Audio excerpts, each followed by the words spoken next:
Well, he don't ride a mare unless he has to.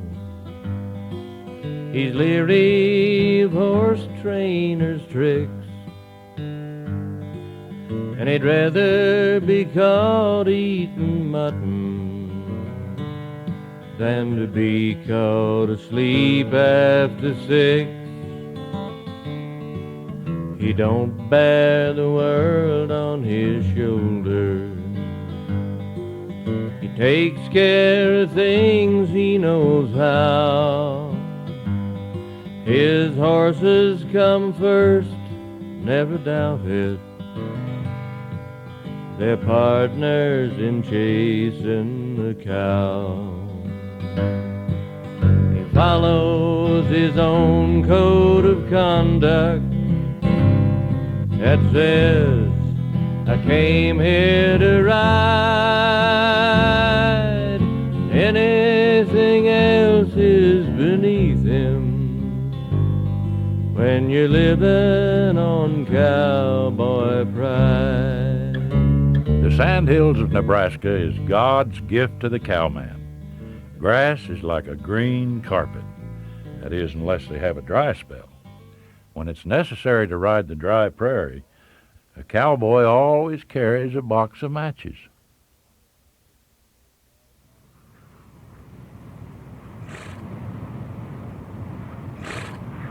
The dry grass crackled underfoot, was dang near stirrup high. The horse and rider left awake as they went riding by. Their shadow swam beneath the horse, no elbows sticking out. The hoppers thick as dirt road dust, the prairie sick with drought. No cattle in this section piece. They stayed down by the creek. The rider only rode to see how bad it was this week. Due east across the grassy sea he rode with squinting eyes, no cloud to break the baking heat. But then, to his surprise, the slightest shadow fell across the ground on either side. He stirred from somnolescent thought, from soporific ride. His senses came alert, and he sat straighter in the seat. The blue sky had a pinkish tinge, and then he felt the heat. He swung his horse back to the west and saw the wall of flame. The god of fire was hot to trot and back to stake his claim. It felt like his whole head caved in as blood drained from his brains. The fist of fear that gripped his heart squeezed dread into his veins. They wheeled as one, and in 2 jumps were flying across the plain. They ran flat out for near a mile, but hardly did they gain, for now the fire was like a mob that fed upon its own, self-conflagrating cannibals, cremating flesh and bone. The smoke was in his horse's nose. The fear was in his eyes. The froth blew off his heaving flanks and soon was vaporized. A hole, a hump, a hidden clump, whatever, jammed the gear. The horse went down like he'd been shot. The rider landed clear. The flames hung down like curtains there behind the fallen horse. The beast was struggling to his feet. The wind was gaining force. The rider dug a wooden match from out his sweaty shirt and struck it on his zippered fly, then reached down to the dirt and lit a clump of tender grass without a second thought. In moments, with a steady breeze, the helpless prairie caught. The horse, in panic, tried to run, but couldn't bear his weight. His right hind packed up under him. The rider didn't wait. He peeled his shirt off with a tug and quickly tied a blind around the faunching horse's head to try and calm his mind. The spot he'd lit was fanning out, but in its wake lay bare a blackened, smoking patch of ground that beckoned to the pair. With coaxing, pulling, pounding will, he danced the horse around until they stumbled through the ring and stood on burnt-off ground. He jerked his rope down from the horn, and talking all the time, he sidelined up the good hind foot to drop him on the dime, then pulled him down and dallied up, and somehow with the rest reached down and looped the left front foot and pulled it to his chest. He looked up at the raging fire that towered overhead. The wind that beat hard on his face now pressed his back instead. The fire was sucking oxygen to feed its hungry forge. The backdraft fueled the dragon's flame that bore down on St. George. With nylon rope and reins in hand, the rider cuddled near. He lay beside the stricken horse and sang into its ear. He's little Joe the Wrangler, boys. The fire became a roar. It rose up like a cobra's hood. He'll wrangle nevermore. The sky turned black. An OK spur on one foot lightly hung. The devil's furnace sat on high, but still the cowboy sung. The boss, he cut him out a mount. Like bugs caught in a yawn, they lay in the volcano's throat. And kindly put him on. Surrounded by a ring of fire, they clung to their domain, two captives on a railroad track beneath a passing train. He's riding old Blue Rocket with a slicker o'er his head. The peak of the inferno was enough to wake the dead. The rider tugged the shirt on down to wrap the horse's nose, his voice raw. He whispered, sang, and kept his own eyes closed. But one of us was missing, boys. By now he'd worn a groove. Together there, just mouth to ear, the pony never moved. Next morning, just at daybreak. Then the wind began to turn. The rider felt a different breeze. His cheeks began to burn. Beneath him mashed into a pulp.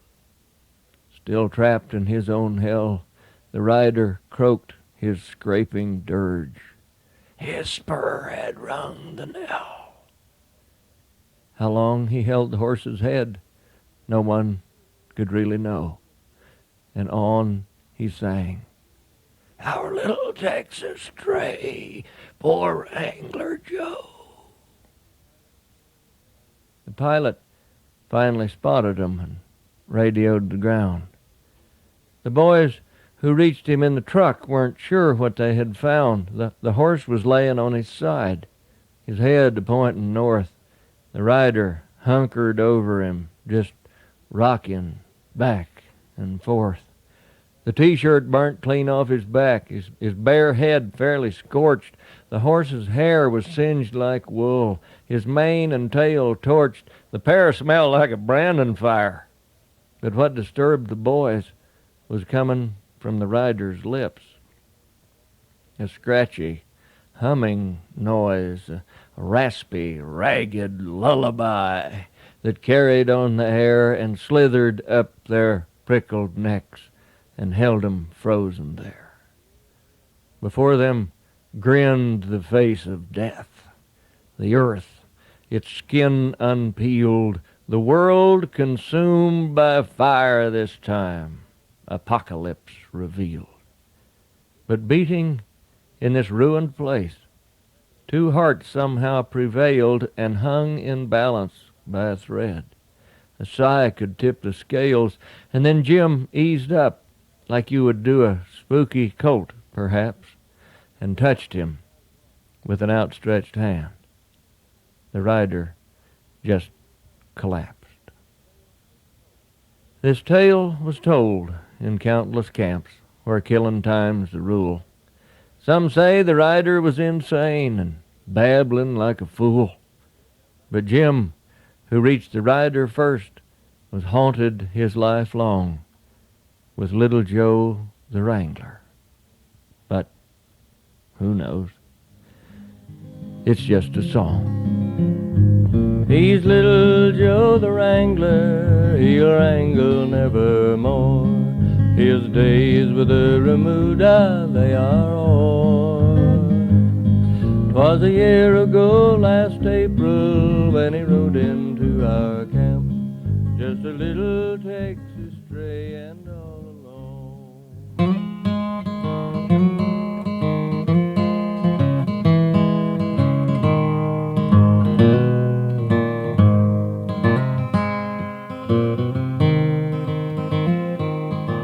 You may think working for wages is just putting in your time. Now that could be true for some folks. But when you're a cowpuncher and you like your work, the paycheck is just secondary. Hours don't mean anything. Some days you just stand back and say, I can't believe he's paying me to do this. I've worked for wages all my life, watching other people's stock. And the outfits I hired on to didn't make you punch your clock. No, sir, let you work until you finished. Like the feedlots in the fall. When they'd roll them calves in on you, they'd just walk the fence and bawl. We'd check the pens and pull the sick and push and treat and ride, and then process new arrivals that kept coming like the tide. And I've calved a lot of heifers, though it's miserable sometimes. It's something that I'm good at, and it's like she's sort of mine. Well, she knows I ain't the owner, but we're not into protocol. She's the cow, and I'm a cowboy. I guess that says it all. I got no truck with politicians who whine and criticize about corporate agribusiness. I guess they don't realize somebody's got to own 'em that can pay the entry fee. Why, who they think puts up the dough to hire old boys like me? Oh, I bought a set of heifers once, maybe 15 years ago. I held 'em through a calving, then I had to let 'em go, 'cause all I did was worry about how to pay the bills. Took the fun out of cow punching. I don't need them kind of thrills. Though I wouldn't mind owning me a little hideaway, so when some outfit laid me off, I'd have a place to stay.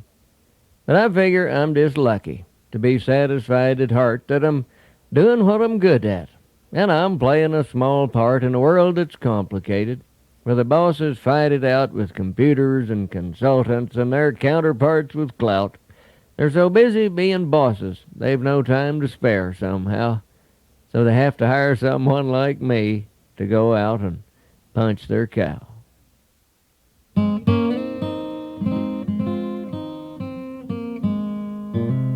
There comes a time when good sense, wisdom, or arthritis causes a person to pass the torch to the next generation.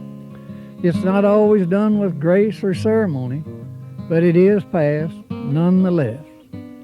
They could learn from our mistakes if they listen, but they don't. We didn't. Dang it! Someone spilt their coffee on the deck of cards again. Probably one of the new guys. This place looks like a den of hibernating coyotes. Hell, they broke the other chair. And I'd been counting on a little game of solitaire. Kids. I've seen 1,000,000 coming through that bunkhouse door. They blow through here like tumbleweeds. I've give up keeping score. Tonight they're down at Mona's. No doubt spending their last dime, 'cause we pull out on Monday. But way back there was a time I'd been right in amongst 'em. But I quit going to town. I got a box for pop cans, but they're scattered all around. It doesn't seem too much to ask to keep the trash picked up. Matilda whelped another batch. Romero took a pup to train it. That's okay, but the corner by his bed is littered with old papers. So he could learn to read, he said. Pretty funny, that Romero. Now, where's my jelly cell? Oh, I could work on that McCarty I was braiding. What the hell, I might just go to Mona's, show them kids a thing or two. They think I'm old and grouchy. But if they only knew I'm just tired of playing wet nurse to a string of buckaroos who live to ride and rollick, but until they've paid their dues, they won't get the satisfaction of seeing me impressed by their endless bald-faced windies or stirring up the nest. They can learn by my example, maybe even save a buck. And I would go down to Mona's, but I lent the lads my truck.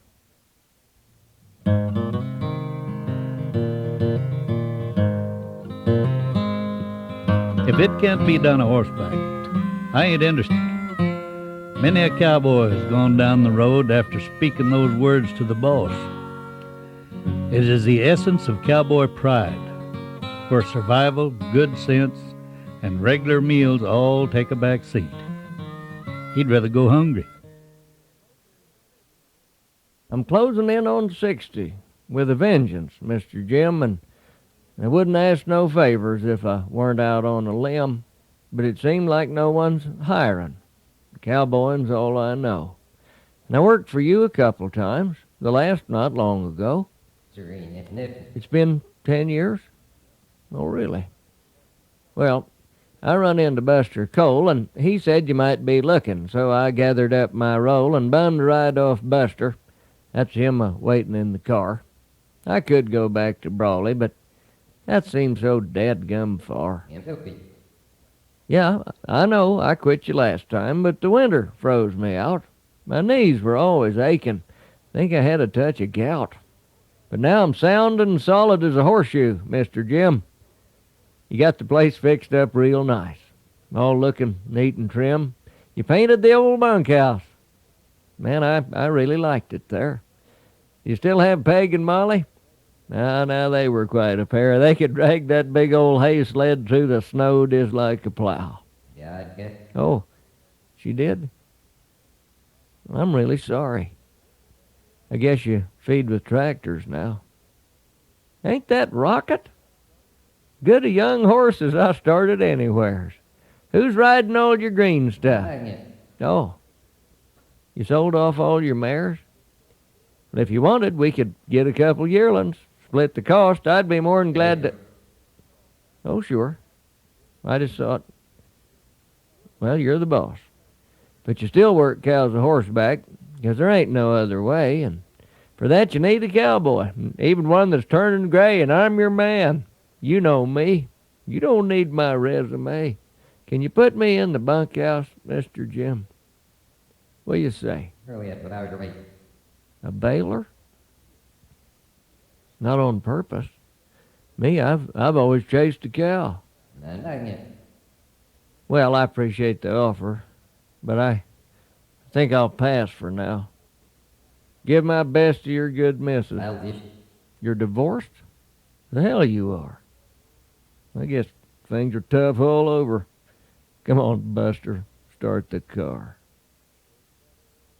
He'll take better care of his cow dog than he does his teeth or his clothes. And he picks on the rodeo cowboy, but loves all the kids' rodeo.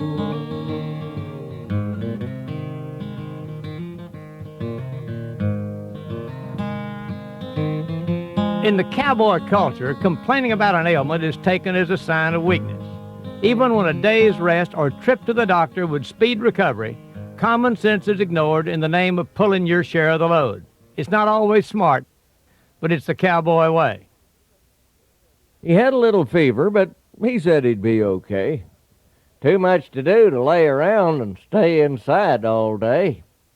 Harry, you were up all night. You been through a case of halls. Well, I can't stay in the house all day. Gosh, what if someone calls?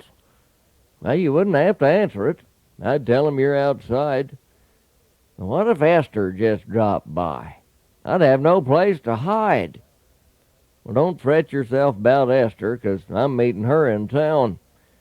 I plan to fence the stackyard before I move the cows on down. It's drizzling rain and freezing. You best lay there in your chair. If someone comes, just claim that you were working on the fair. But they'll see I'm in my slippers. And what if I doze off? All I know is you're sick and suffering. Just listen to that cough. Well, you go on with Esther, and I'll try and close my eyes. When she hit the yard that evening, she saw his compromise. He was sitting in the pickup, asleep there in the seat. It was idling in the driveway. And the dog made it complete, like he just drove up or maybe was fixing to pull out. Either way, he had it covered in case someone might doubt his constant perseverance. But his sweetheart only said, "You can come on in now, darling. It's safe to go to bed."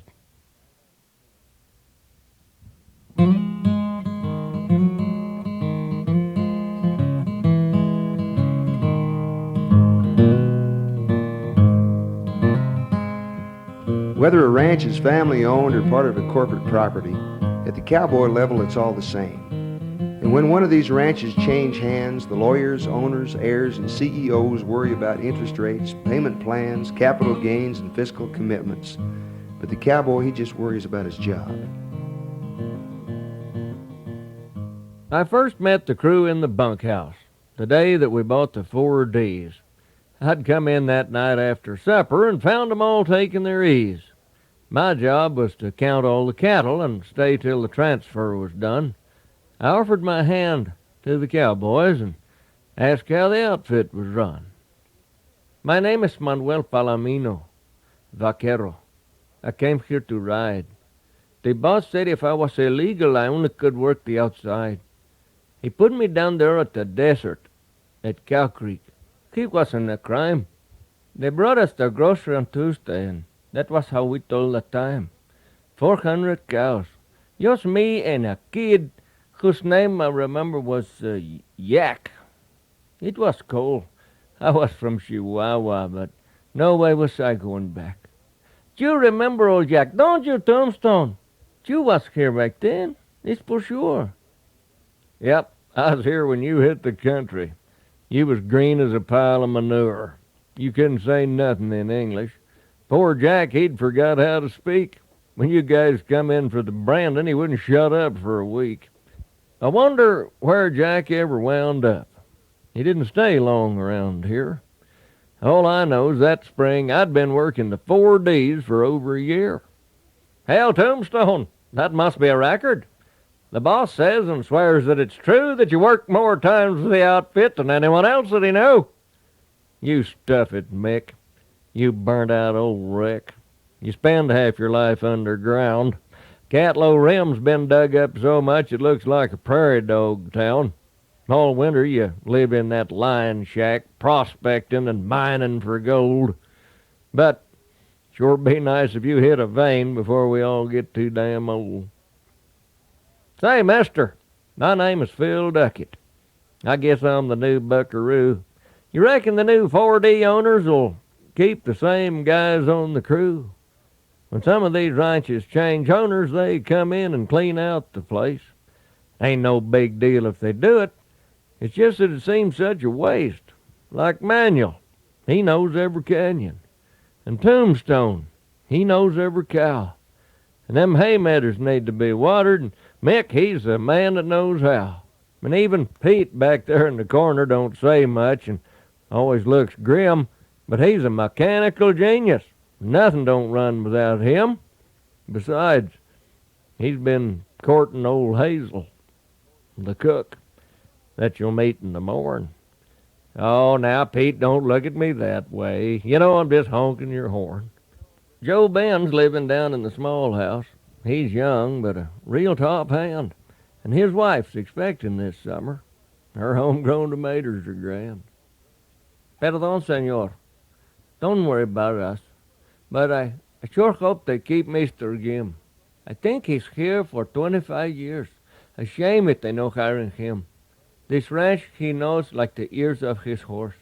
The trails are cut in his grain. He can draw any creek or campo from a map on the back of his brain. Yep, he's a good boss and we know it, to put up with misfits like us. They can pick on me about Hazel, but Jim is a man you can trust. But let me just point out a factor. The nearest town's 65 miles. Not too many men like the lonesome, and lonesome don't fit women's styles. And the drifters we get, you should see 'em. They come in here looking for work. Most all of 'em running from something, afflicted with some kind of quirk. Hell, we even get hippies and outlaws. Of course, buckaroos, they come and go.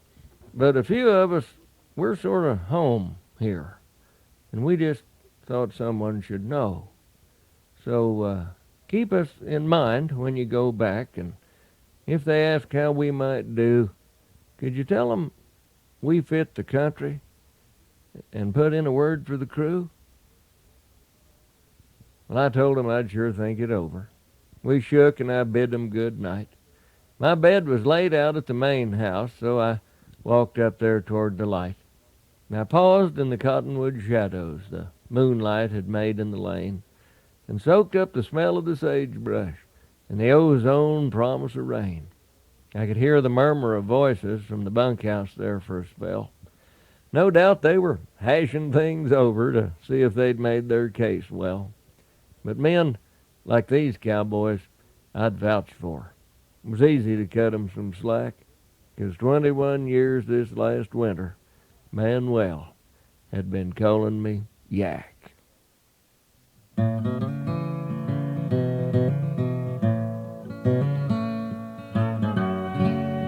In rodeo, there is one event that symbolizes the essence of the sport, saddle bronc riding. It's a hood ornament on the cowboy's Harley.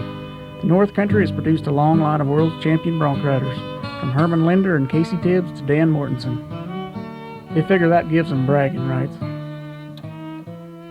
In the Hell's Creek bar by the light of a star, you'll find yourself where the cowboys are, all talking about horses they've rode, the buckers they've known, the times they've been thrown, and the stories they tell might cut to the bone, long as the whiskey flowed.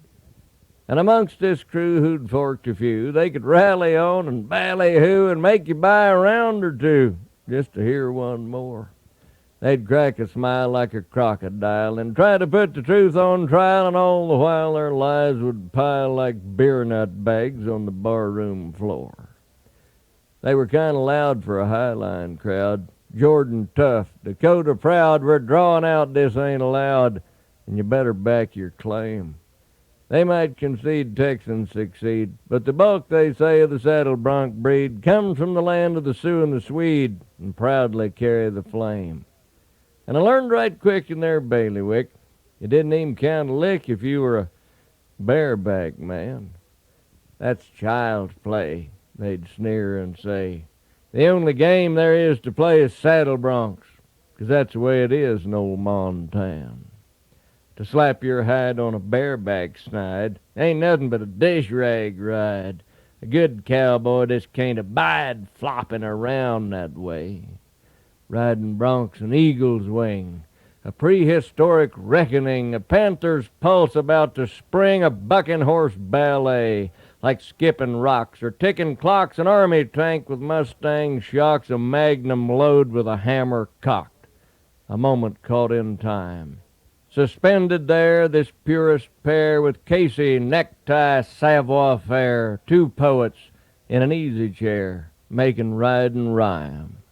And I'll make a stand that a good one can ride through a storm, and old Cheyenne, a champagne glass in the hack-rein hand, and never spill a drop. 'Cause he's a strain of the old-time chain, who'd ear him down, grab a hank of mane, then swing aboard the hurricane and fan him till he stopped. So how about you? You forked a few? He meant to let me parley-vous and prove for true I'd been there too whenever the flank man pulls. I said, oh well, I rode a spell. But more than that I didn't tell this hardcore Hell's Creek clientele, 'cause hell, I used to ride bulls.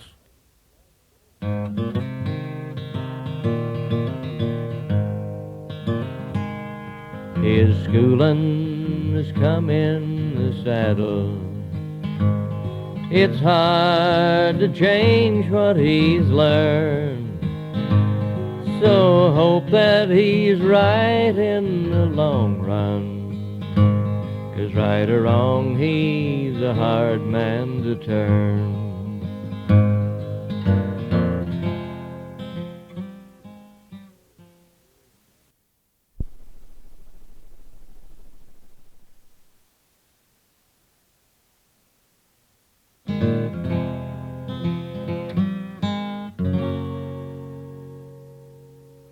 The West, then and now, is a harsh land. From its wild mountains to unforgiving desert, from its blizzards to blistering heat, it asks no quarter and gives none. The rugged beauty and danger of the West draws a certain kind of person. It's no place for the timid. They don't call it Death Valley for nothing. And coyotes don't make a good pet. But living out here with the grizz and the deer, you pretty much take what you get. And the Rockies have shoulders like granite. They're big, and they make their own rules. So take what you need, but you better pay heed, 'cause the mountain don't tolerate fools. And the wind is the moan of the prairie that haunts and bedevils the plains, the soul-stealing kind that can fray a man's mind till only his whimper remains. And you can stand in the canyon's cathedral, where water and sky never rest, and know in your bones that the meek on their own will never inherit the West. It's wild and it's wide and it's lonesome, where the dream of first blood still survives, and it beckons to those who can bid adios to the comfort of 8 to 5 lives. So come, all you brave caballeros, cinch up and reach down inside till you feel the heat, and then take a deep seat, 'cause the West, boys, she ain't broke to ride.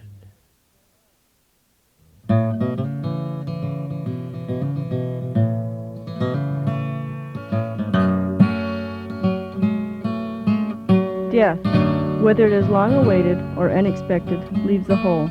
Almost every culture on earth has evolved a religious belief that assures us that the departed is going to a better place. It helps the survivors accept the passing. We hope it is true.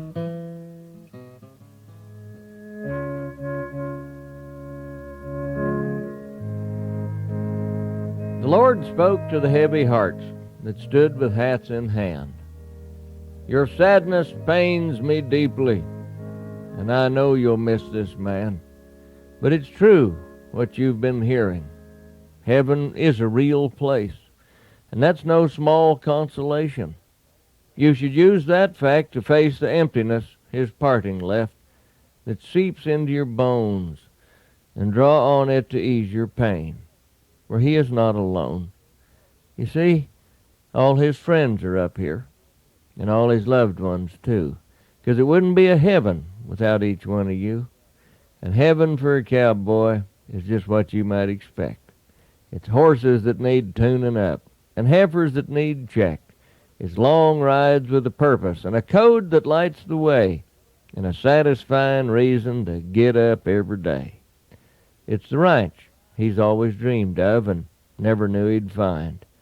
And if you think about it, you can see it in your mind, him leaning in the saddle with his old hat on his head, contentment set upon his face like blankets on a bed.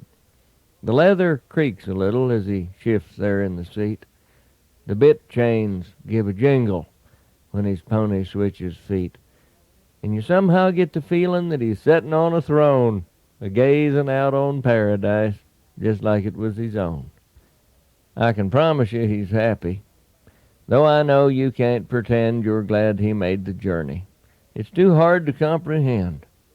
See, the earthly way you look at things can never satisfy your lack of understanding for the answer to the why. So I offer this small comfort to put your grief to rest. I only take the top hands, 'cause my crew's the very best. And I know it might seem selfish to friends and next of kin, but I needed one more cowboy, and Billy fit right in. He won't take directions for nothing. He'll never admit that he's lost, and he'll work on a heifer for hours before he'll go calling the boss.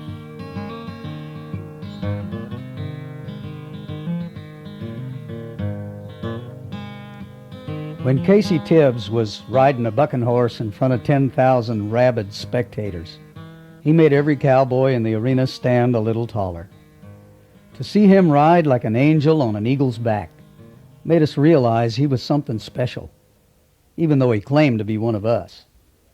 He lived his life with a gusto equal to his rodeo legend, and he died with dignity. The devil stood by at the gates of hell, watching the sinners in line, when Casey drove up in a Cadillac purple as Thunderbird wine. "Hey, boy, you with your tail in the dirt, How about parking my car? I aim to have a look around. If you need me, I'll be in the bar."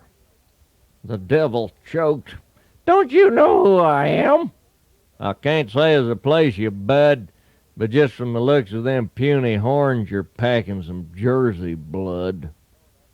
The devil caught up with Case in the lounge, charging his drinks on the house, a rope in one hand and wrapped round his neck a piece of a lady's blouse.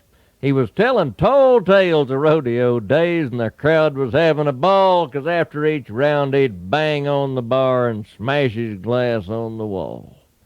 Well, the devil was peeved. "Just look at this mess. You raised with a buffalo?" Casey glanced round the room. "This dump looks just right. This here ain't Maxim's, you know. I reckon it's time that we checked your stock." He jerked on the devil's tail.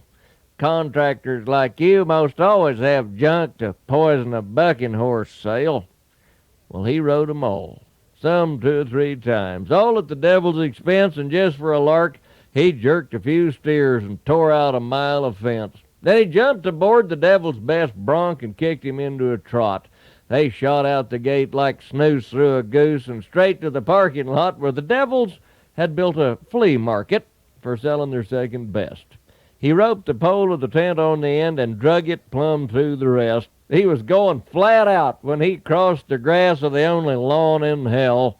The devil's wife screamed when he tipped his hat and bid her a fond farewell. He rode through her house and out the back door, dragging curtains and carpet behind. No dish was untouched, no dog was uncussed, no car on the street was aligned when Casey got through. Apocalypse reigned, everything razed to the ground. The devil was desperate when he caught up and flagged the cowboy down. "Here's the keys to your car. I've gassed it up. Your back's all I want to see.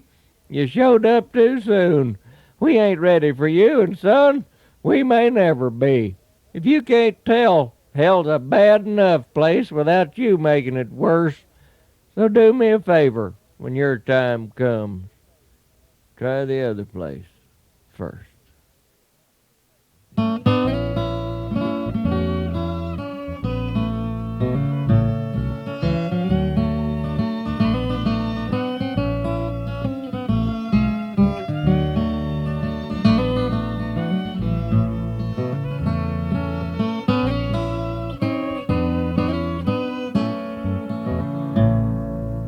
Somebody set you on your first horse.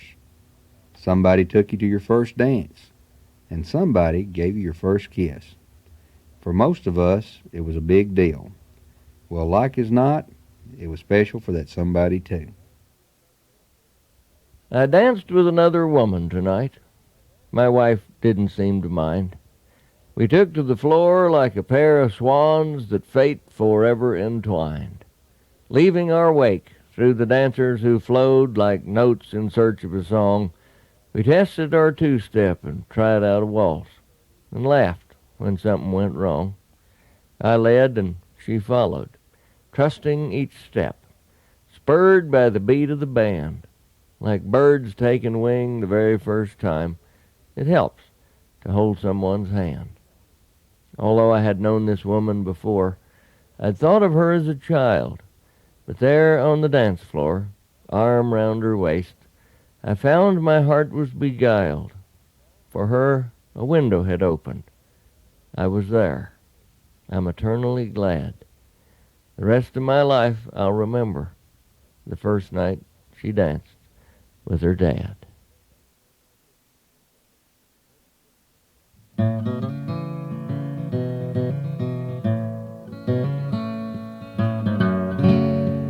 No one has ever dared question the voting stock and contribution that women enjoy in a family ranch or farm. As in any business, their role varies, from bum lamb feeder to heavy equipment operator. She consistently, however, holds down one job that is regularly included in her introduction by her mate. This is my wife. She does the books. This is my wife. She does the books. I do the important stuff, like mend the fence and check the cows. She makes sure the income's enough to cover the cost of farming. She's tight as a new hat band. I need to buy a new baler, and she figures out if we can. I spend all day on the tractor. She's in the office all day, just talking with the SCS, or checking the price of hay, or dealing with the accountants and keeping the bankers straight. I might be cleaning a ditch out or hanging a rusty gate. She fills out all the blasted forms the government makes us keep, and she reads those regulations till she's fighting 'em in her sleep. Me, I go to sleep a-dreaming of bulls and barns and sales. She's dreaming the inventory or estimating bales. She still finds time to bake a pie between her business deals, and I keep busy all the time just greasing squeaky wheels. I told my wife that we should think about getting a hired man. Running a farm ain't easy. Good managers need a plan. She agreed that it weren't easy to manage and keep abreast, but why, she asked, get a hired man? I've already got the best.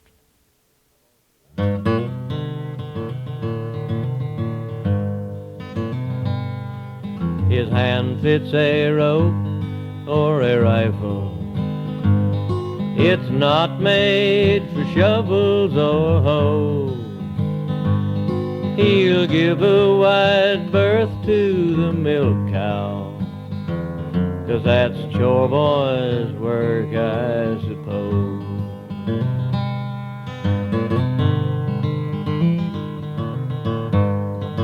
On every outfit, there's always someone in the background who keeps the wagon rolling. They're often skipped in the cowboy photos. They're never on the magazine cover, and they're the last to get a raise. But let 'em miss a day, and the wheel starts coming off the wagon.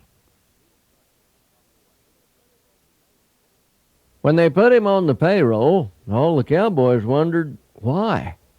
'Cause he didn't own a saddle, couldn't rope, and didn't try. So they gave him all the bad jobs, the ones that they'd put off, and went about their business, leaving him to clean the trough and irrigate, to fix the fence and chop the thistle down. And when they all ran out of beer, it was him that went to town. He handled all the details the cowboys would ignore that held the place together, kept the wolves back from the door. They only saw him now and then, at night when they'd come in, 'cause things were running awful smooth and they were busy men. Nobody ever noticed that he always did his part, until the day the windmill froze and the pickup wouldn't start. The coyotes got the chickens, and the butane tank went dry. The milk cow tore the barn down, and the mechanic's wife got high. Nobody'd stoked the wood stove or started up a fire, so the cook refused 'em breakfast and threatened to retire. The dogs tore up the smokehouse like they'd hit it with a bomb, and the ranch ground to a standstill.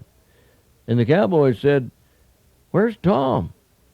Seems they never really thought about how much they'd miss his face. It finally hit 'em on the day the hired man quit the place.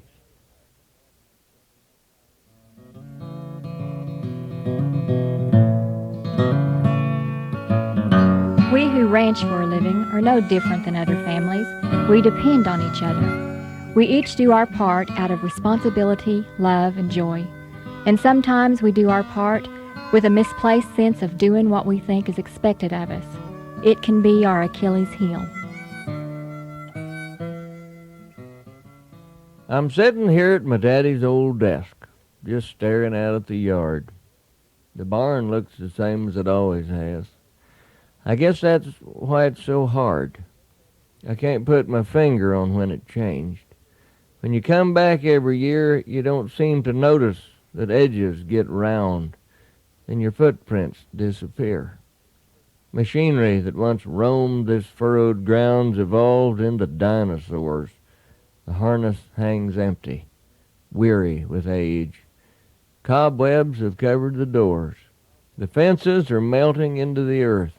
The trees are 60 feet tall, and here I sit in the afternoon sun, trying my best not to bawl, 'cause here in my hand's an overdue note, with a letter in reply you wrote him, Daddy, misspellings and all, begging more time to comply, and another A whole box full of bills. You're mortgaged up to the hilt. A slave is what you were. Indentured and tied to everything that you built, and you never said a word. All those times, whenever we talked on the phone, just, how's the kids? Yep, your mama's okay. You had to do it alone. Too proud, too stubborn, too afraid. I think in the end it broke your heart. If you'd only told me, I could have helped. We'd gladly have done our part to save the ranch. But as late as last week we talked, you said things were fine. The lawyer went over your books today. Sell out was the bottom line. I know why you did it. Too well, I know. To protect Mother and me. I love the ranch, but this ranch is nothing compared to you, don't you see? You were my rock. You always have been. In my mind, you hung the moon. And now, when I need you the most, you're gone. Oh, Daddy, you died too soon.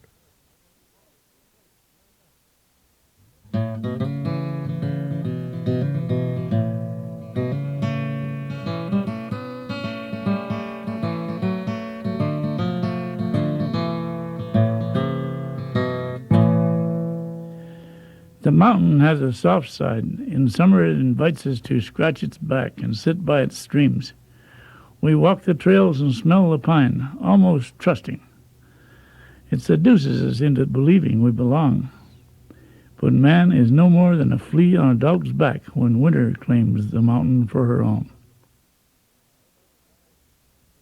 Nobody rides the mountaintop when winter's locked her jaws. The mountain bears the brunt alone, his shoulder to the claws. She carves great gashes down his flank like butchers flensing sheep, and howl. You cannot know the word. She never lets him sleep. And on his peak she wreaks her wrath. He reaches heaven bound, but she has placed a crown of ice and turned hell upside down. My parka hood is fringed with frost. It's hard to get my wind. I stand hard on the timberline, feeling freshly skinned. The sweat is dripping down my neck. It's 22 below. I came to tell the mountaintop, just 3 more months to go. You're not alone, I shout to him.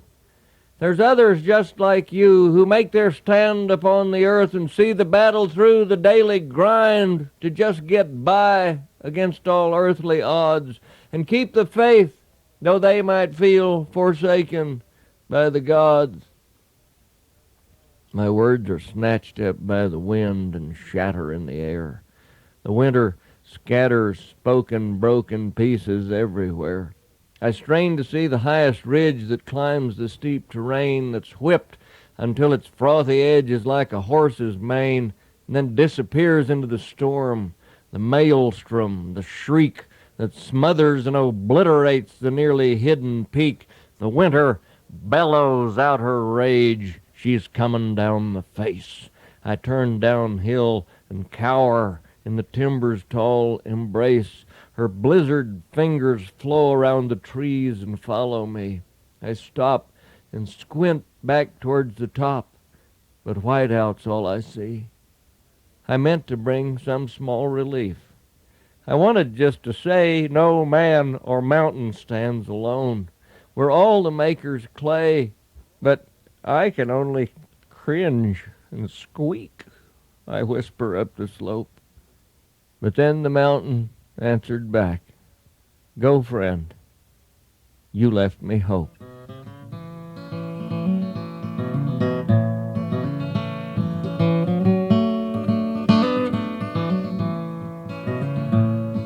Freckles Brown did it, moved the unmovable mountain, wrote the unwritable song, rode the unwritable bull. A common man, like the common man in all of us, did the impossible. Those who saw it will tell the story of that 8-second ride the rest of their natural life. Yep, they'll say with a wistful smile and a faraway look, you should have been there. Though Freckles is an angel now, He ain't forgot his friends. He drops to earth and hangs around behind the bucking pens. He pulls a rope or just makes sure a rider gets bucked free. So I took it as an honor the day he spoke to me. I saw you ride your bull today. You sure did yourself proud. You had him by the short hairs. I could feel it in the crowd.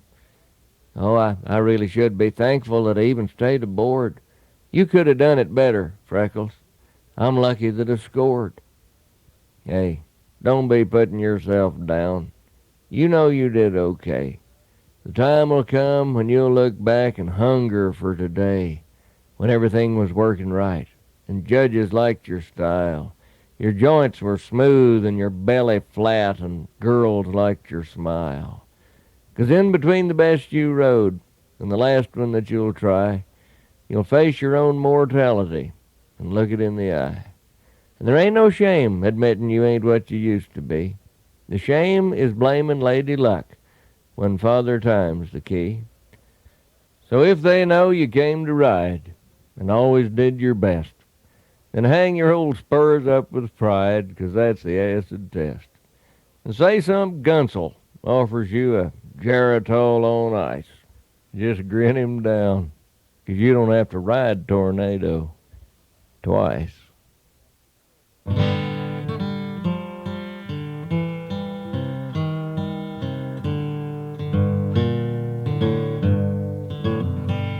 He'll let his insurance run plumb out, but pay his AQHA dues. He'll poo-poo the cook's superstitions, but swear by his cowboy taboos.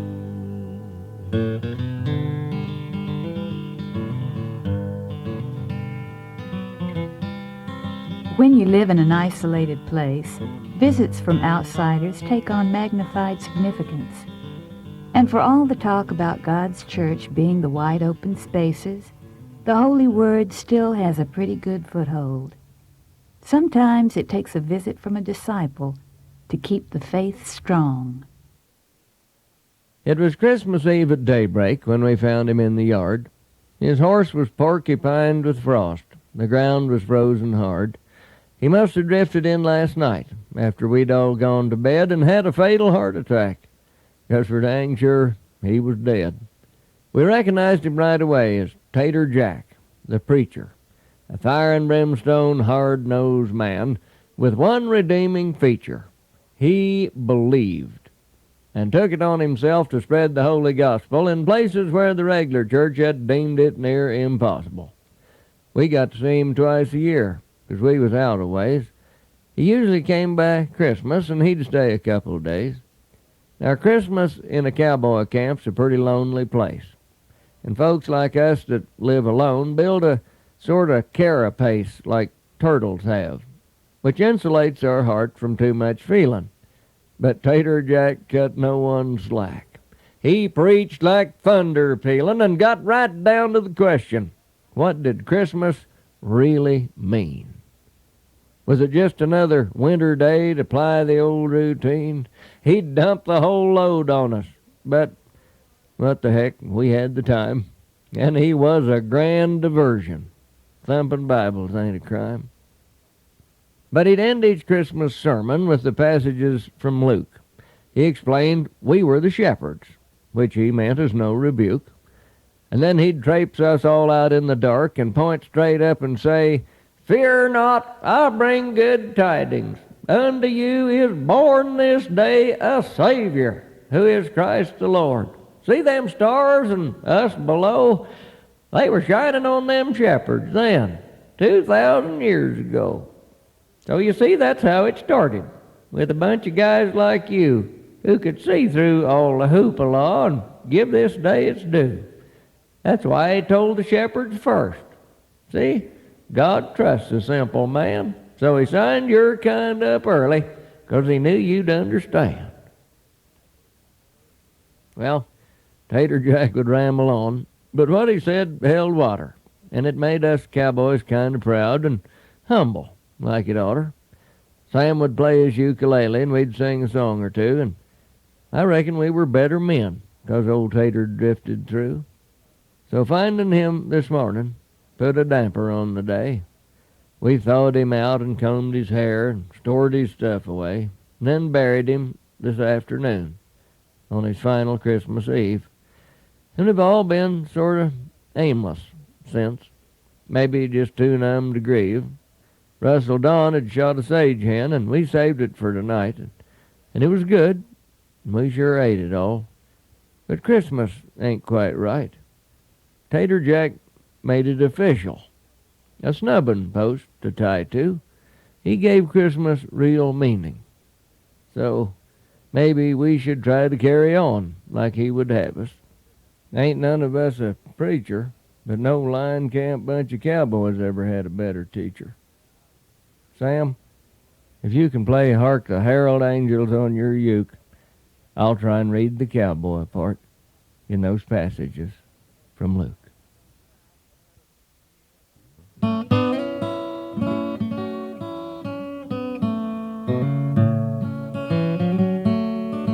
There's a breed of folks who always seem to do things the hard way. Their goal is not merely to get it done, their goal is to get it done right. They set the standards for the rest of us, whether it's shoeing horses, settling debts, or building fence. They're hard-headed sometimes, but their ships don't sink. That old man could sure set a post. 3 foot down in the hardest ground, grunt and thud, chink and chime. Bedrock trembled beneath his bar. Each new whack broke the back of granite old as time. Be easier to move it. The hole, that is. But that wasn't his way of setting a post. His ran like a soldier's backbone, straight as a die to the naked eye. Perfect, not just close.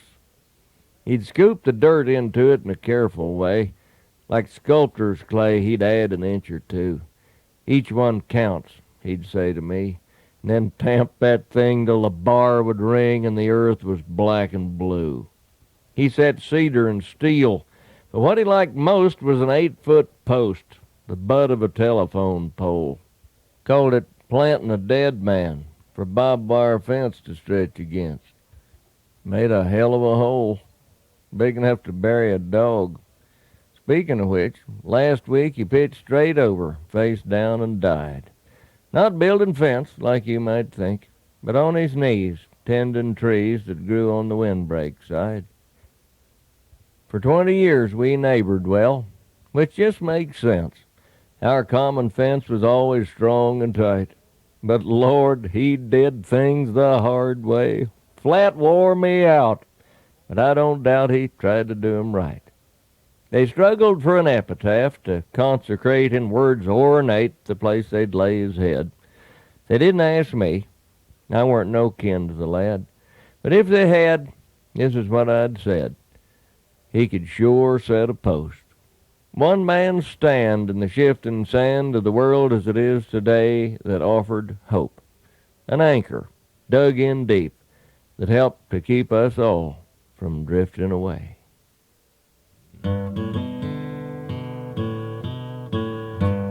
He follows his own code of conduct that says, I came here to ride, and anything else is beneath him when you're living on cowboy